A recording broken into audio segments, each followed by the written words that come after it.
À suivre, la face cachée du groupe Renault. Le procès de l'ancien PDG Carlos Ghosn débutera en avril 2020. Le journaliste d'investigation Mathieu Sucre publie Renault nid d'espions, une histoire glaçante dans une entreprise où tous les coups sont permis. Mathieu Sucre est l'invité du Grand Angle.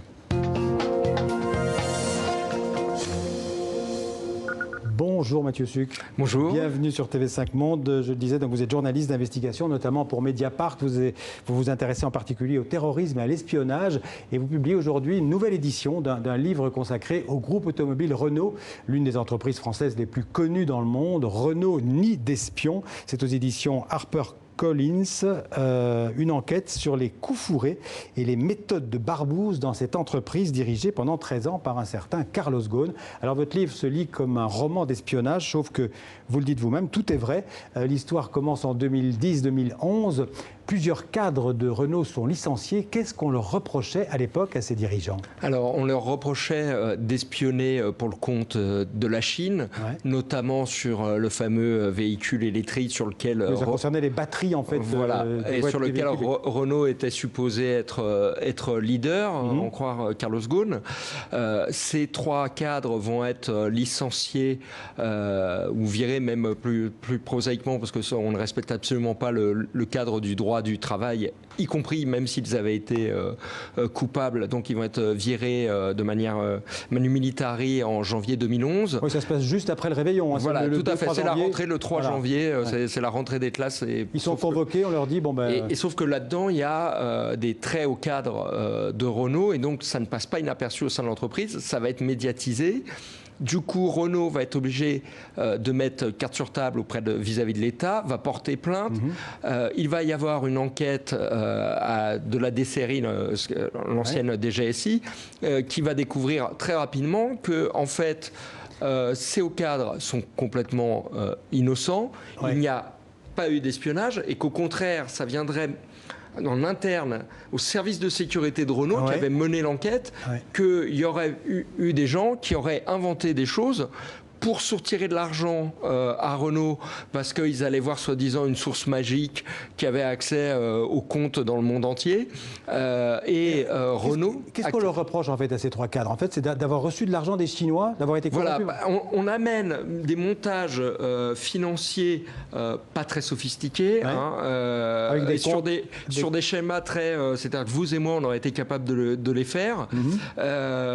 Et on amène des bouts de compte et on dit, ah bah regardez, un tel perçoit tant de millions d'euros sur un compte à Malte, qui lui-même est alimenté par un compte à Hong Kong, et le compte de Hong Kong est alimenté par telle entreprise chinoise.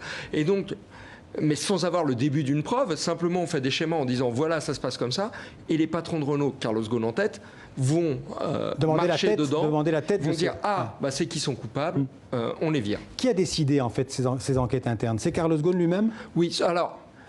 Il y a tout un jeu, c'est-à-dire qu'il y a un corbeau qu'on n'a jamais pu identifier. Au jour d'aujourd'hui, on ne sait toujours pas qui c'est, qui va dire « Ah, mais un tel et un tel ont touché des pots de vin ».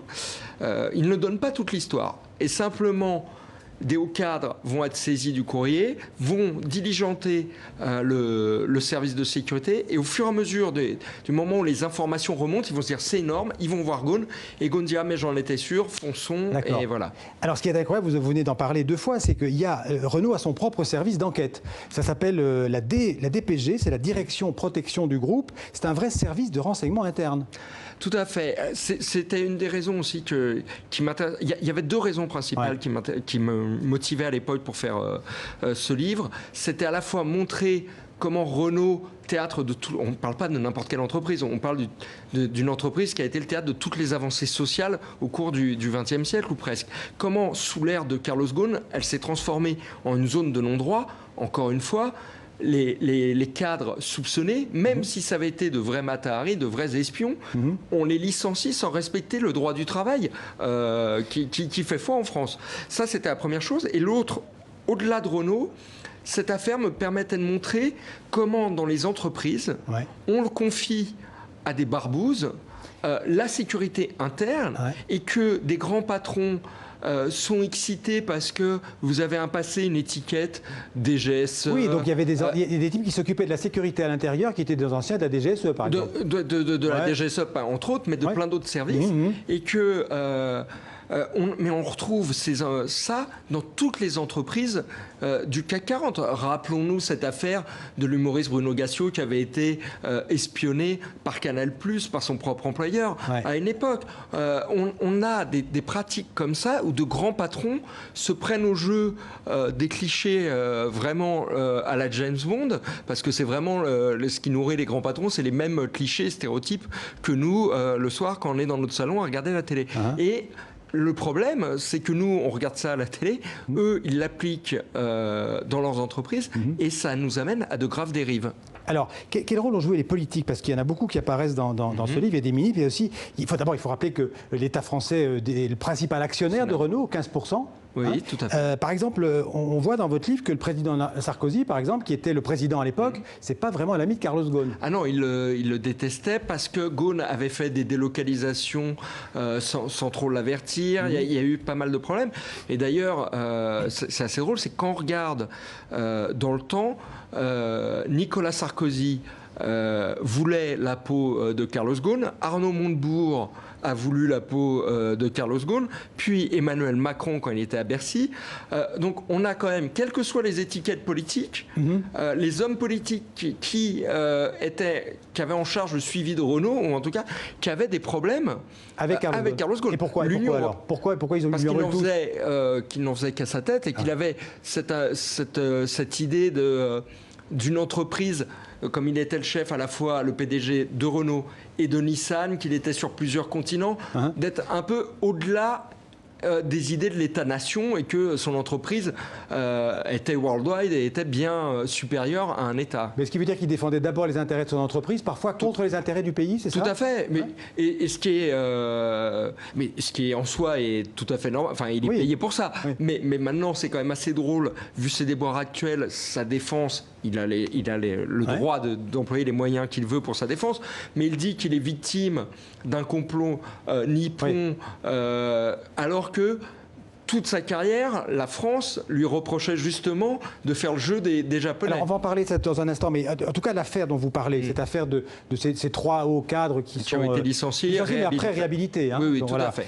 Ça n'a pas fragilisé Carlos Ghosn. Au contraire, en 2015-2016, il multiplie son salaire, il reçoit 15 millions d'euros par. C'est le roi, il est vraiment tout puissant à ce moment-là.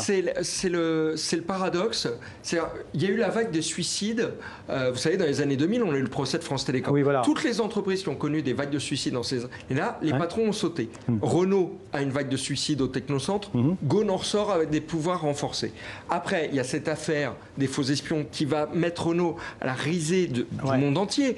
Ça va créer des incidents diplomatiques avec la Chine. Il rebondit et il gagne plus qu'avant encore. Et pourquoi? Ça, je l'écrivais déjà en 2013 et ça prend tout son sens aujourd'hui. C'est que Ghosn, qui n'a jamais lésiné pour rémunérer des agences de communication de crise dès qu'il avait un problème, va construire un syllogisme, c'est dire Nissan est devenu la vache à lait de Renault, c'est Nissan qui porte Renault, je suis un dieu vivant au Japon et au sein de Nissan, donc si vous me virez, Nissan n'a plus aucune raison de rester avec Renault, et demain, Renault est mort, vous avez 70 000 chômeurs dans la rue. Donc il avait l'impression qu'il avait tous les leviers en main.